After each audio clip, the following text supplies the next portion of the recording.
All right, so we made it to Zion last night. It's still a little rainy and cloudy, so not the best views. We're just gonna hit the visitor center, get our map, and then probably do a quick drive around. We just did a little walk down by this river by the campground, super sick. So I think after I get done with that drive, I'm just gonna hunker down in my camp spot, get up in the tent, and try to just beat the rain so I don't get wet. And then tomorrow, it's supposed to be some nice conditions, so. What's going on, guys? Sorry it took so long to get the next video out. If it wasn't obvious already, I took this trip over the winter from November to February. It is now summer and I'm back home on Long Island and back to work, saving up for the next phase of the Jeep build and my next epic cross-country adventure. So it's been a busy past couple months. I also want to say welcome and thank you to all my new subscribers. My last video did pretty good, so hopefully you guys enjoy the rest of my journey and we can keep that momentum going.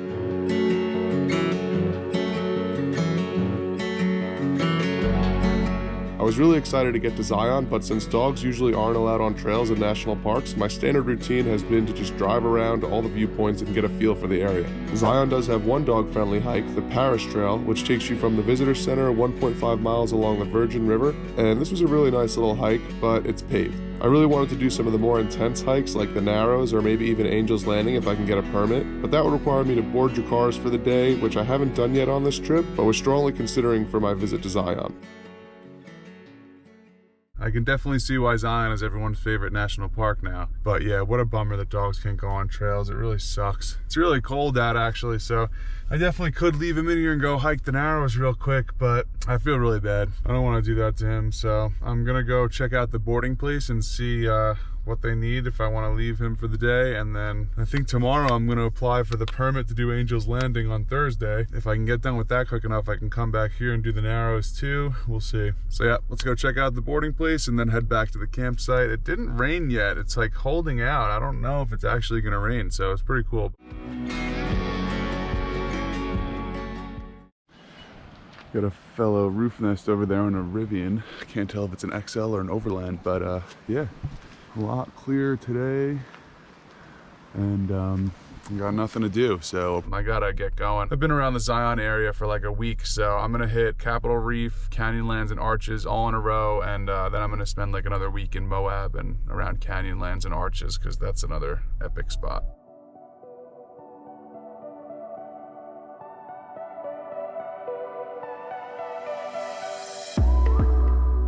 I decided to venture out to the upper part of the park and check out this tunnel everyone talks about. This is the way I would recommend entering the park, especially if you're coming straight from Bryce Canyon, because you feel much more connected to the landscape on this road, and it's really cool to see the snow up here if you're coming in the winter. This is the Zion Mount Carmel Highway, which connects to Highway 89. This tunnel is really unique because it has these little cutouts right before it ends that slowly give you a little preview of the view on the other side.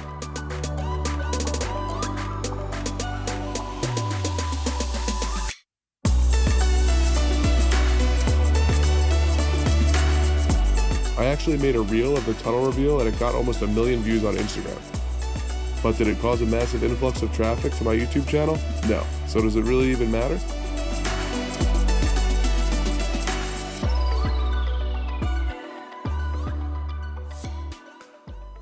All right, so we're back at Sheep Ridge Road. We had a super depressing day. I applied for the Angel's Landing permit. I was thinking that maybe I would get it and I could just board Dracarys in the morning, but the only thing he's up to date on is his rabies, so I actually can't even board him anywhere, and I got denied for the permit. I'm gonna try to make the rest of my burgers and just get up in the tent and hopefully do some editing. All right, I'll see you in the morning. All right, woke up probably the last morning at Sheep Ridge Road. We're really gotta get going from this point, so we're leaving the St. George area, and before I go, I'm going to shoot into Nevada to pick up some supplies that cannot be acquired in the state of Utah. So met up with my friend Ben last night, my new friend from the Overlanding Facebook group. We're going to see what trails we can hit in between here and Moab over the next week, so stay tuned. All right, me and my new friend Ben and his girlfriend just got some burgers at Big Al's in Kanab, Utah. Great place if you need a good bite to eat. And now we're headed out to White Pocket. So that's going to be pretty epic. This place is actually insane. Might be the craziest landscape we're going to hit on this trip. and there's an off-road road to get there with some pretty deep sand that hopefully we're gonna fly right through, so stay tuned.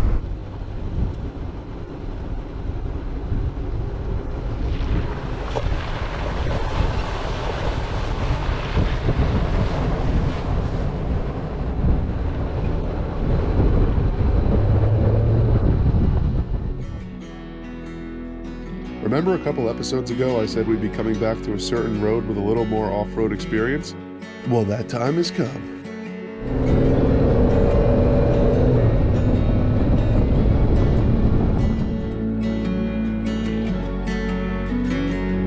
This time I was with Ben, who's driven this road before and said that we could both handle it no problem, even if it was a little muddy.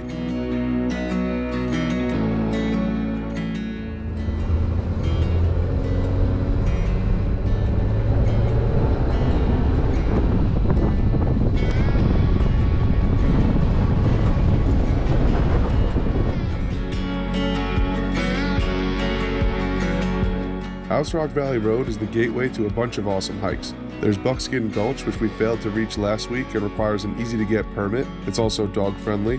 There's also the Wave, which requires a lottery-based permit, meaning you need to get super lucky and be one of the few winners of the day if you want to hike it. And then there's White Pocket, which we're on our way to now, that requires no permit, but does require a little more off-roading than the others to reach. And I've never hiked the Wave, but based on the pictures I've seen, White Pocket is very similar, if not even cooler than the Wave. They're both in the Vermillion Cliffs National Monument, and those are only a couple of spots that House Rock Valley Road could take you.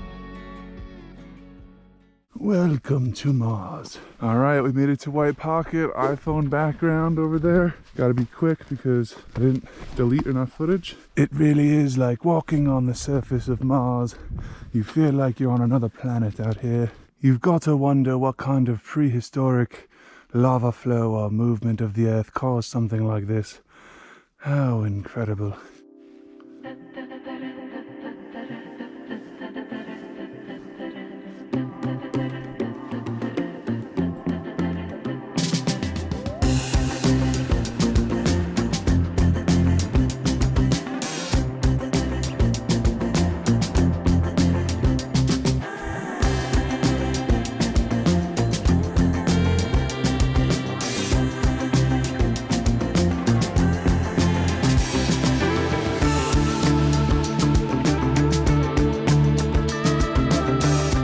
Walking here really is like walking through another world.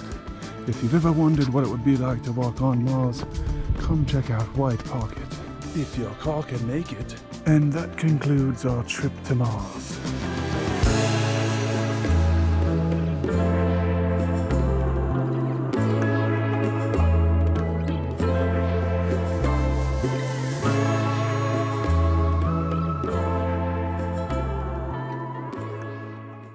Alright, so we came back to this spot at Marble Canyon last night. It made sense after we got out of White Pocket. It was pretty close. But yeah, first multi-person overlanding trip is a success. Pretty epic spot if you ask me. This is our morning walk, and this is what we get to look at. The Colorado River. Beautiful. Look at this marvelous wonder. Yeah, we've been on the Grand Canyon Rim a bunch this trip, so this would probably be the last time. We're gonna check out this other sick spot that we were gonna try to get to last night, but we didn't know how the road was and it was already dark when we were leaving White Pocket. So we're gonna head out there, probably resupply, and then we're gonna head out to apparently one of the most epic spots Ben's ever camped at. So super excited for that. Should be an interesting day.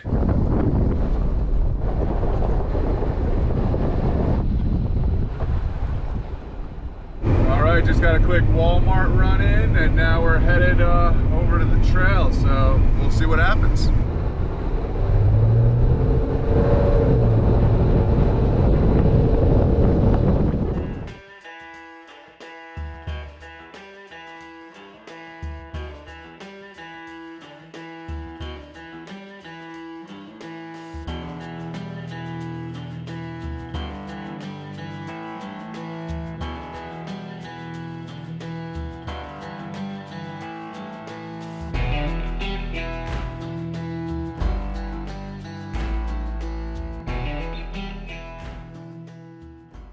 All right, so this is the epic spot of the day that we could be camping at tonight if it wasn't gonna rain overnight and strand us out here. And my GoPro batteries died on the way in here, so I didn't get a full video, which is a bummer because it was pretty gnarly. But we're gonna get one on the way out, so it should be just as good. And yeah, not much sunlight left, so probably gonna move out from here, but we'll be coming back here for sure for a full camping session at some point in the future. So I don't even know if this is Utah or Arizona. I guess it's Utah. That's Lake Powell though. Such a shame it's like dried up. It's supposed to be filled like way more. Those two water bodies are supposed to be connected. It's really a shame. We're killing the planet. So yeah, I guess we're gonna continue down Smokey Mountain Road and find a spot for tonight. So we'll see what happens from here. This place truly is a prehistoric wonderland. Just imagine the dinosaurs that used to roam here, drinking from the lake when it used to be a lot higher. There are probably dinosaur tracks all around here. And now, Dracarys looks over with the name of a dragon.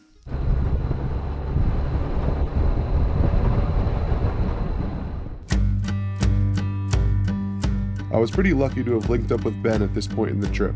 White Pocket and Alstrom Point weren't even on my radar, but they wound up being some of the craziest landscapes I've been able to get to with the Jeep. I feel like this is exactly what I needed. An overlanding friend with way more experience than me to help solidify all the things I've been learning and help me build even more confidence off-road.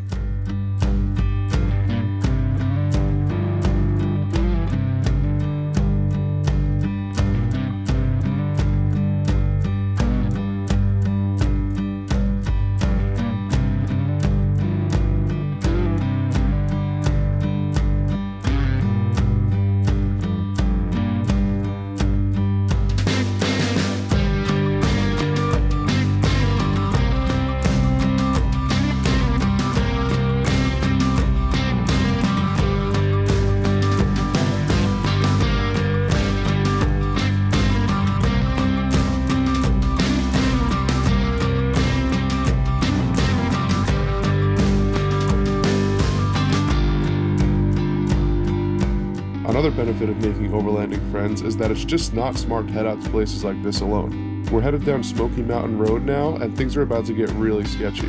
We have to wind up and around this mountain range, which was super muddy from all this precipitation we've been getting, and the road runs along the side of a cliff for a good portion. Check it out.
You would think that was the sketchiest part of the trail, but we're about to start the descent down into a canyon where we'll have to drive on top of a partially frozen river. It's getting dark and it's about to start raining, so it should be pretty fun.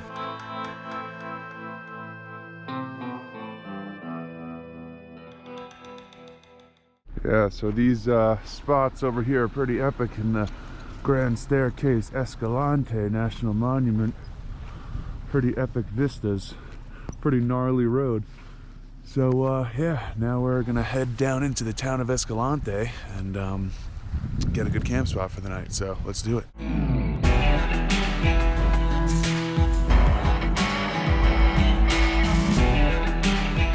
So here's that frozen river I was talking about. But don't worry, we went back the next day to explore the canyon with some daylight. So check out the next video if you actually want to see what we drove across. I still can't believe we made it. Thank you so much for watching, and I'll see you guys then.